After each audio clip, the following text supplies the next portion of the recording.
war has always been a brutal calculus of numbers, strategy, and steel. For centuries, the rhythm of battle was dictated by the slow, deliberate pace of the single-shot rifle. A soldier could fire, reload, and fire again, a deadly but measured dance. But in the late 19th century, one invention would shatter that rhythm forever, replacing the single crack of a rifle with a relentless, deafening roar. It was a weapon that didn't just change warfare, it reinvented it. And the man who gave it to the world wasn't a soldier or a general, but an engineer from Maine with a knack for mousetraps and curling irons.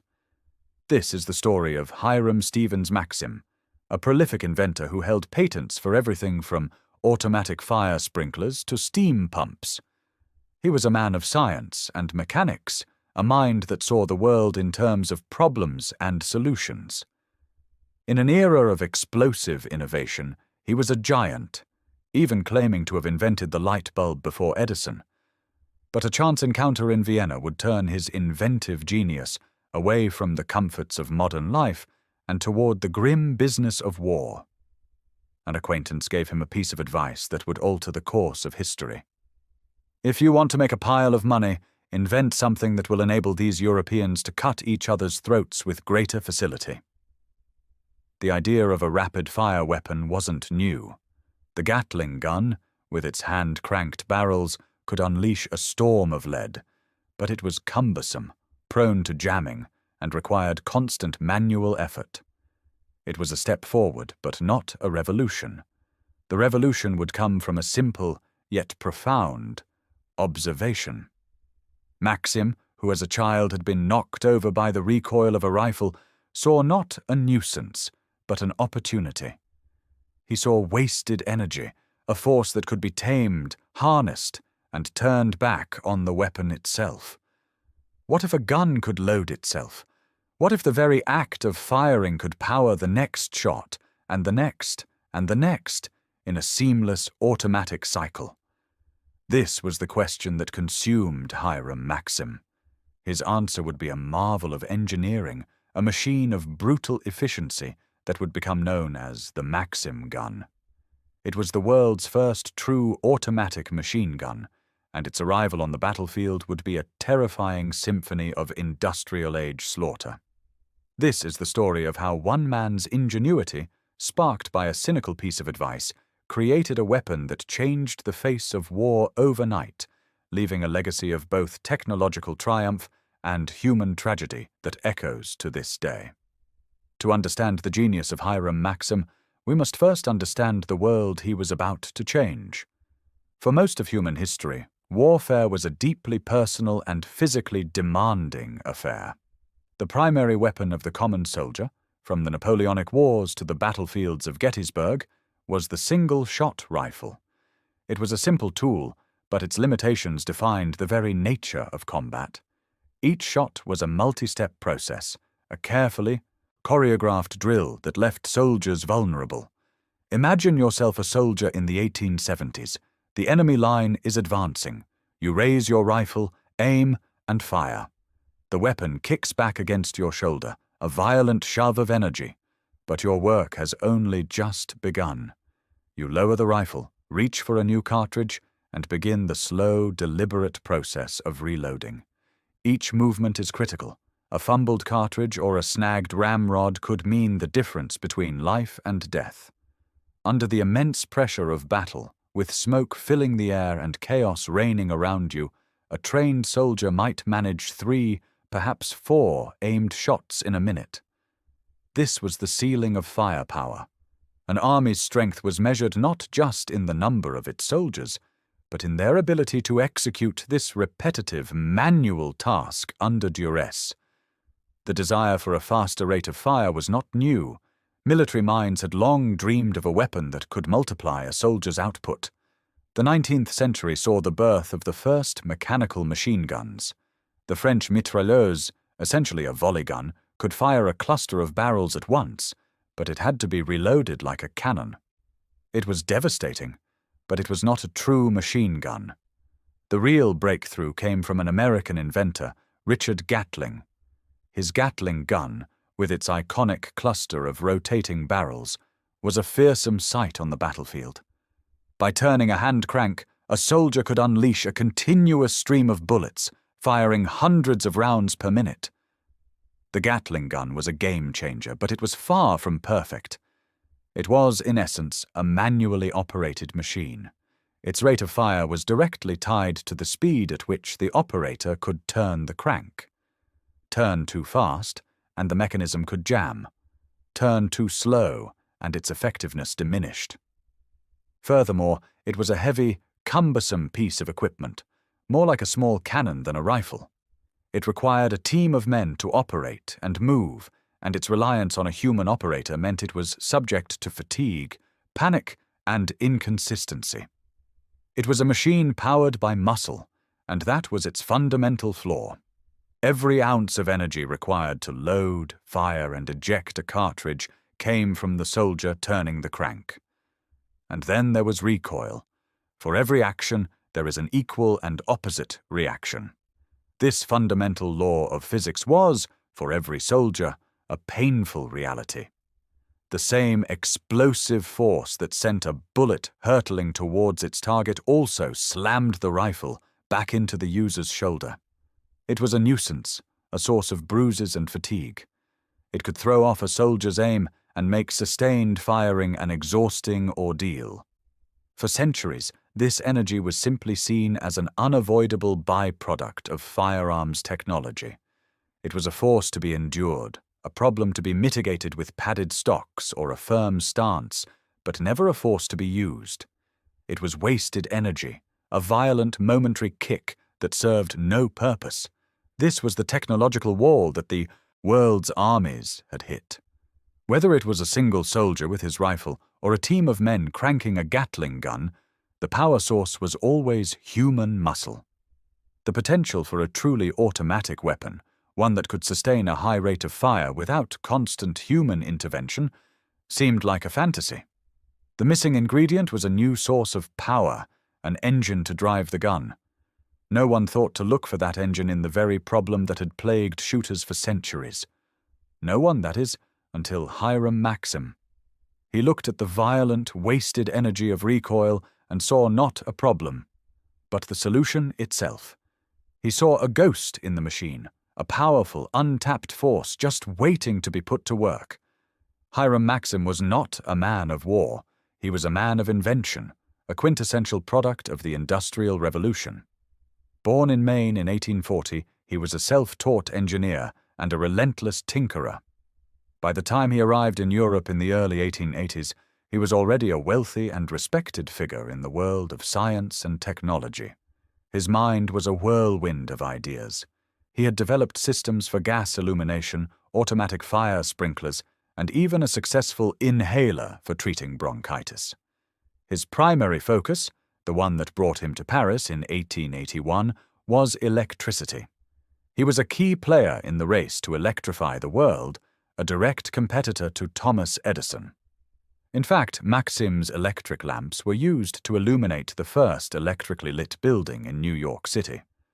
His work was about improving life, not taking it. He designed a sophisticated mousetrap, a device to density test gasoline, and even an amusement park ride, a captive flying machine that would spin riders through the air, a precursor to the modern centrifuge rides we see today. He was a problem solver, driven by a deep curiosity about how things worked. But his path took a dramatic and unexpected turn during a trip to Vienna in 1882. It was there, amidst the grandeur of the Austro-Hungarian Empire, that an American acquaintance offered him a piece of cynical yet world-changing advice. Hang your chemistry and electricity. If you want to make a pile of money, invent something that will enable these Europeans to cut each other's throats with greater facility. The statement was blunt, even shocking, but for a mind like Maxim's, it planted a seed. It framed the act of killing not as a matter of brute force, but as a problem of industrial efficiency. The continent was a complex web of alliances and simmering tensions, a powder keg waiting for a spark. The business of war was booming, and the tools of war were ripe for innovation. The conversation turned to firearms, and Maxim, ever the engineer, began to think. He thought about the guns he had fired as a boy, particularly a rifle he had shot as a teenager. He recalled the surprising, powerful kick of the rifle against his shoulder. At the time, it was just a startling, unpleasant experience. But now, decades later, with the challenge of cutting throats with greater facility echoing in his mind, he saw it differently. He began to sketch and calculate. The force required to send a bullet down a barrel was immense. The recoil, the kick, was the equal and opposite reaction to that force. It was a powerful, instantaneous burst of energy, and in every single firearm in the world, from the smallest pistol to the largest cannon, that energy was completely wasted. It did nothing but shove the shooter. This was the spark of genius. Maxim realized that this problem of recoil was, in fact, the solution he was looking for. Why should a soldier have to manually eject a spent cartridge and load a new one? Why couldn't the gun do that work itself? The energy was already there, present in every single shot. It simply needed to be captured and redirected. He envisioned a mechanism where the backward thrust of the recoil would be used to unlock the breech, extract the empty casing, cock the hammer, chamber a fresh round from a belt or magazine, and lock the breech again, ready to fire. The entire process would be powered by its own previous action. The concept was breathtakingly elegant. Instead of a machine powered by a hand crank, this would be a true engine, a recoil engine, where the only input required from the operator was a single press of a trigger.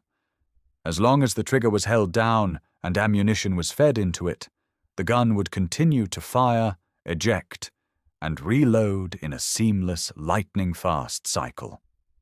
The very violence of the weapon would be used to perpetuate itself. It would be a self-powered killing machine. Having grasped the central principle, Maxim abandoned his work on electricity and moved to London, the financial and industrial heart of the world. He established a small workshop in Hatton Garden and began the arduous process of turning his brilliant idea into a working reality. He was no longer Hiram Maxim, the inventor of the light bulb and the mousetrap. He was now Hiram Maxim, the man who was building an automatic gun. He was taking the wasted energy of a gunshot and forging it into the engine of modern warfare. The spark of genius had been struck, and the world would never be the same. London in the 1880s was the workshop of the world, a city of steel, steam, and ambition. It was the perfect place for Hiram Maxim to turn his revolutionary idea into a tangible, terrifying reality. He set up a workshop at 57 Hatton Garden and, with a small team of skilled mechanics, began the painstaking process of building the world's first fully automatic machine gun. The principle was simple: use recoil to power the gun's action, but the engineering was a formidable challenge. At the heart of Maxim's design was a mechanism known as a toggle lock. It was inspired by the human knee, easy to bend in one direction, but forming a strong, straight support when locked. When the gun fired, the barrel and the locked breech recoiled together for a short distance. This initial movement caused the toggle to break, like a knee bending, unlocking the breech from the barrel. The remaining recoil energy then threw the breech block backward, extracting the spent cartridge. A spring then pushed the breech block forward again, stripping a fresh round from a canvas ammunition belt, chambering it, and locking the toggle joint straight once more, ready to fire. It was a mechanical ballet of incredible speed and precision. By 1884, after countless hours of machining, testing, and refining, Maxim was ready for his first public demonstration. He called his invention the Maxim gun. He invited the elite of the British military and financial world to witness its power. The audience was skeptical. They had seen rapid-fire guns before. They knew the Gatling, the Gardner, and the Nordenfeldt, all heavy hand-cranked machines that were prone to jamming and required a team of men to operate. They looked at Maxim's strange contraption and saw just another complicated toy. Maxim, ever the showman, knew he needed to make a dramatic impression. He aimed the gun at a target downrange, took his position, and pressed the trigger. The result was unlike anything the world had ever heard or seen before. It wasn't the rhythmic thump-thump-thump of a Gatling gun. It was a single, continuous, deafening roar. A torrent of lead erupted from the barrel at a rate of over 600 rounds per minute, 10 bullets every second. The gun shook, smoke billowed, and spent cartridges ejected in a blur, forming a glittering brass pile on the ground. In less than a minute, the entire belt was empty, and the target downrange was utterly shredded. The demonstration was a stunning success. The observers were speechless. They had just witnessed a single man, with a single weapon, unleash a volume of fire equivalent to an entire company of riflemen. One officer reportedly remarked, "This is not a machine gun, it is a statistical horror." But Maxim's invention was not yet perfect. The immense heat generated by the continuous firing was a major problem. The barrel could overheat, warp, and even melt, leading to catastrophic failure. Once again, Maxim's practical mind found an elegant solution. He enclosed the barrel in a sheet metal casing, a water jacket, that could hold several liters of water. As the gun fired, the heat from the barrel was transferred to the water, which would eventually boil and turn to steam. This simple, brilliant cooling system allowed the Maxim gun to fire for extended periods, tens of thousands of rounds, without the barrel overheating. In the cold trenches of a future war, soldiers would even use the hot water from the gun's jacket to make tea. It was a testament to the weapon's incredible thermal efficiency. With his perfected, water-cooled machine gun, Hiram Maxim became the most famous and feared arms dealer in the world. He toured the continent, demonstrating his weapon to kings, kaisers, and czars. His sales pitch was a masterpiece of theatrical engineering. In one famous demonstration, he spelled out the initials of his host in the target with bullets. In another, he felled a large tree with a single, sustained burst. He was selling not just a gun, but a new paradigm of military power.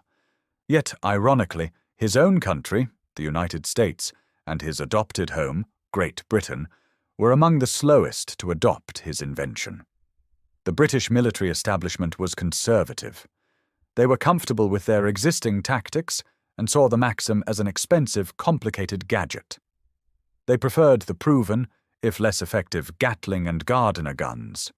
It was in the hands of colonial forces, often facing overwhelming numbers, that the Maxim gun first proved its devastating worth.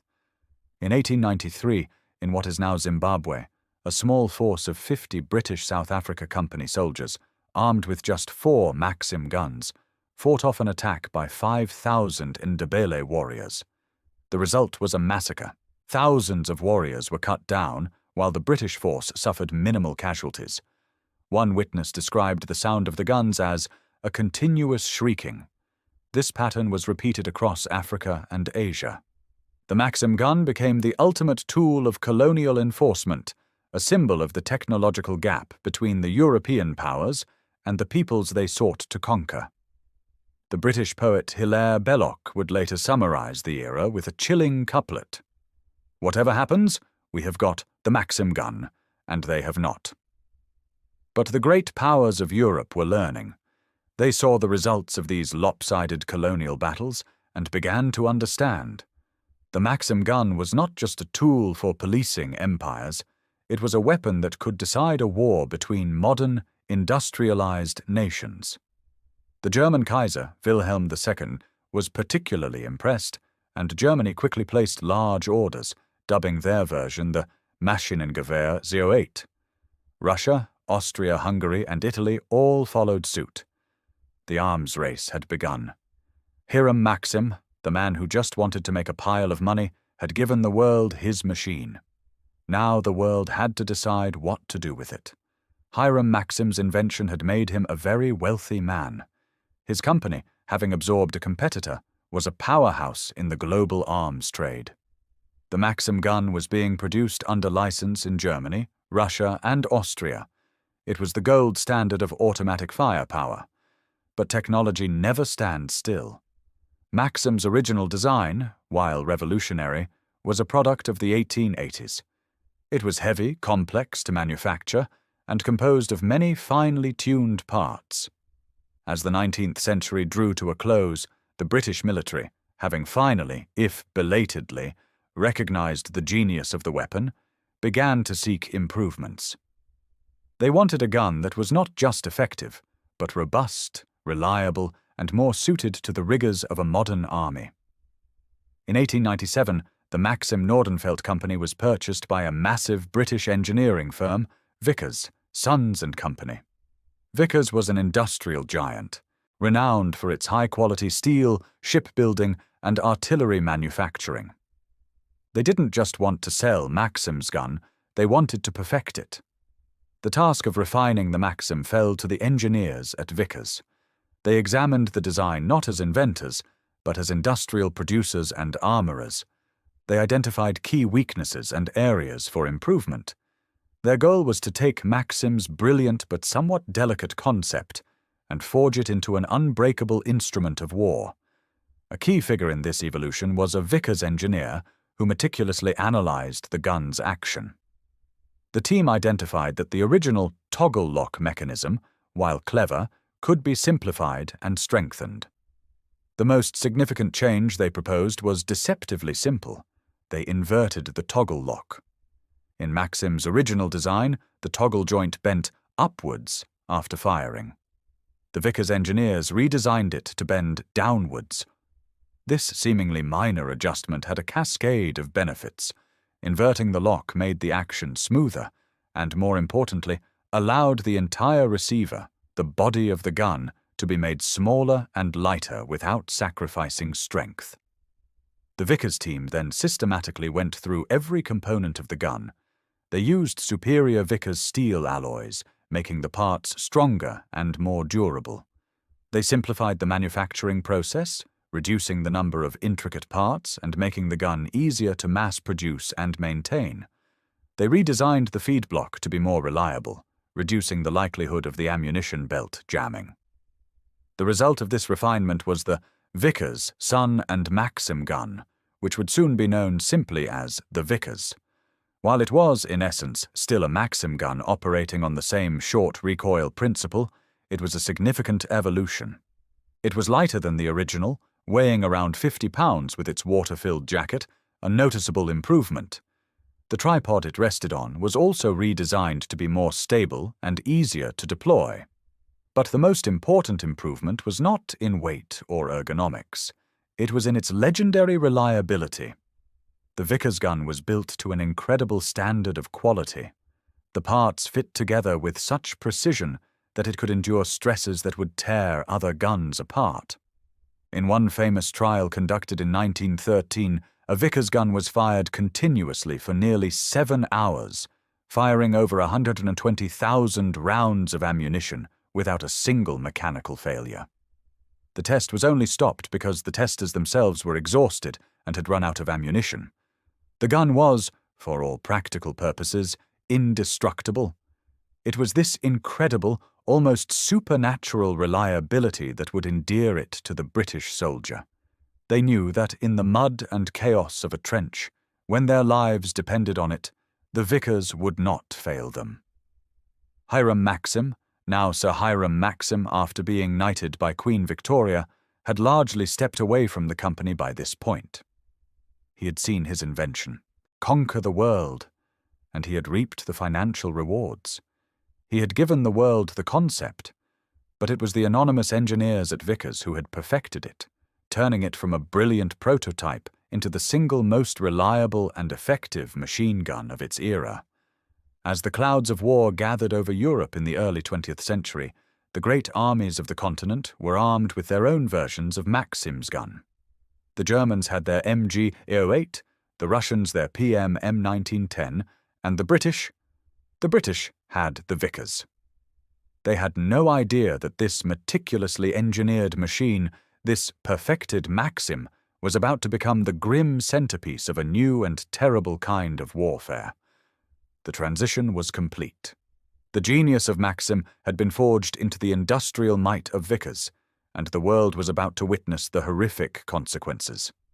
In August 1914, the intricate web of alliances and ambitions that had defined Europe for decades finally tore apart. The great powers, armed to the teeth with the products of a century of industrial innovation, marched to war. They went with flags waving and bands playing, filled with a sense of patriotic fervor and a profound misunderstanding of the conflict to come. The generals on all sides were still thinking in terms of cavalry charges, daring flanking maneuvers, and the glory of the bayonet. They believed the war would be over by Christmas. They were catastrophically wrong. They had failed to understand the implications of one single invention: the automatic machine gun. In the opening battles of the war, on the fields of Mons and along the Marne, the old ways of fighting met the new reality with horrific consequences. The British Expeditionary Force, a small, highly professional army, brought their new Vickers guns with them. The Germans brought their own version, the Maschinengewehr 08, or MG 08. When waves of infantry, marching shoulder to shoulder as they had for centuries, advanced across open ground, they were met not with single shots, but with a scythe of lead. The machine guns, firing from hundreds of yards away, cut them down in swathes. A single Vickers gun, properly positioned and crewed by a well-trained team of 6 men, could fire 500 rounds a minute, hour after hour. It had the defensive power of 40 to 50 riflemen, and it did not tire, panic, or miss. The result was a slaughter on an industrial scale.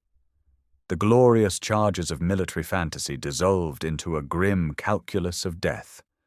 An attacking force would be annihilated long before it could reach the enemy line. The power of the defense had become absolute. And so, the armies did the only thing they could do. They dug in. From the Swiss border to the North Sea, a vast, complex network of trenches scarred the face of Europe. This was the new reality of warfare, a stalemate dictated by the supremacy of the machine gun. The strip of land between the opposing trenches, known as no man's land, was a killing field. It was a landscape of craters, mud, and the dead, constantly swept by the interlocking fields of fire from thousands of machine guns. The Vickers, on the British side, and the MG 08, on the German, became the undisputed kings of the battlefield. The Vickers gun team was a professional unit, a small tribe within the larger army. They were not just infantrymen, they were specialists. They understood the art of creating a beaten zone, an area where no one could survive. They knew how to use plunging, indirect fire, arcing bullets over hills to hit targets they couldn't even see. The sound of the Vickers became a constant companion to the soldiers in the trenches. Its slow, steady, and deeply resonant thump, thump, thump was a sound of security if it was one of yours, and a sound of pure terror if it was not. British soldiers nicknamed it the Grand Old Lady, a term of respect for a weapon that was both their protector and the symbol of the war's relentless attrition. The horrifying potential of the machine gun was never more apparent than on the first day of the Battle of the Somme, July 1st, 1916. After a week-long artillery barrage intended to destroy the German defences, 100,000 British soldiers advanced into no man's land. But the German machine gunners, protected in deep concrete bunkers, had largely survived the bombardment. As the British soldiers advanced, the German MG 08s opened fire. The result was the single bloodiest day in the history of the British Army. Nearly 60,000 men were killed or wounded, the vast majority cut down by machine gun fire. Hiram Maxim's invention, and its German derivative, had turned the battlefield into an abattoir. It forced a complete rethinking of military tactics. The war became a desperate search for a way to break the deadlock of the trenches, a way to overcome the dominance of the machine gun. The tank was invented to cross no man's land and crush machine gun nests. The creeping artillery barrage was perfected to provide a moving wall of cover for advancing infantry. Airplanes, once used only for reconnaissance, began strafing and bombing machine gun positions. The entire machinery of modern warfare was reconfigured to defeat this one single weapon. The legacy of the Vickers, however, extended far beyond the mud of the Western Front. Its incredible reliability meant it was adapted for countless roles. It became one of the first effective aircraft machine guns, fitted with a special gear that allowed it to fire through a spinning propeller without shooting the blades off. It was mounted on armored cars, ships, and even used as anti-aircraft defense. The gun that had created the stalemate was now being used in the very technologies designed to break it. It served in every theater of the war, from the deserts of the Middle East to the frozen plains of Russia. And it would continue to serve long after the Great War had ended. Hiram Maxim died in 1916, at the height of the war his invention was defining. He lived long enough to see his recoil engine change the world in a way he could have never fully imagined. The Vickers gun, his perfected legacy, would remain in British service until 1968. For over 60 years, through 2 world wars and the decline of an empire, it was the sound of British military power. It was a masterpiece of engineering, a symbol of industrial ingenuity, and an instrument of unimaginable suffering. It was the machine that forced warfare into the modern age, a legacy of both mechanical genius and human tragedy, written in blood and steel across the battlefields of the 20th century. In the end, what is the legacy of Hiram Stevens Maxim? He was a man of his time, an embodiment of the relentless, problem-solving spirit of the industrial age. He was a genius who saw the world as a series of mechanical puzzles to be solved. He gave us safety from fire with his automatic sprinklers, comfort with his inhalers, and amusement with his flying machines. And with that same detached ingenuity, he looked at the violent, wasted energy of a rifle's kick and saw not a nuisance, but an engine. He solved the puzzle of automatic fire, and in doing so, he handed humanity a tool of unprecedented lethality. He died a rich and honored man, Sir Hiram Maxim, his name etched in the annals of invention. But his most famous creation, the Maxim gun, and its direct descendant, the Vickers, would have their names written in the ledgers of history in a different ink. They became the sound of the 20th century's industrial-scale conflicts, the metronome of a new and terrible form of warfare. The gun was a marvel of reliability, a triumph of engineering that could fire for hours without jamming, a machine so dependable that soldiers came to love it like a trusted friend. They called it the Grand Old Lady, a term of endearment for a device that enabled slaughter on a scale previously unimaginable. The world was forced to adapt to Maxim's invention. The stalemate of the trenches, created by the defensive power of the machine gun, spurred the development of the tank, the combat aircraft, and the complex doctrines of combined arms warfare. In a grim, evolutionary dance, the problem created the solution, which in turn created new problems.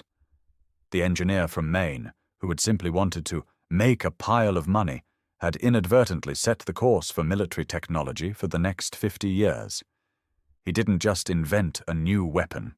He created a new set of questions that every army on Earth had to answer. Today, the Vickers gun sits silently behind glass, a relic of a bygone era. Its roar has been replaced by the quiet hum of museum air conditioning. It is a monument of steel and brass, a testament to a spark of genius that occurred in a Vienna hotel room. It represents a pivotal moment when the nature of combat shifted from a contest of men to a contest of machines. The story of Hiram Maxim and his gun is a powerful and unsettling reminder that a single idea, born in a brilliant mind, can echo through history, changing the rhythm of the world, for better and for worse. It is the story of the engineer who reinvented the machine gun, and in doing so, changed the war and the world overnight.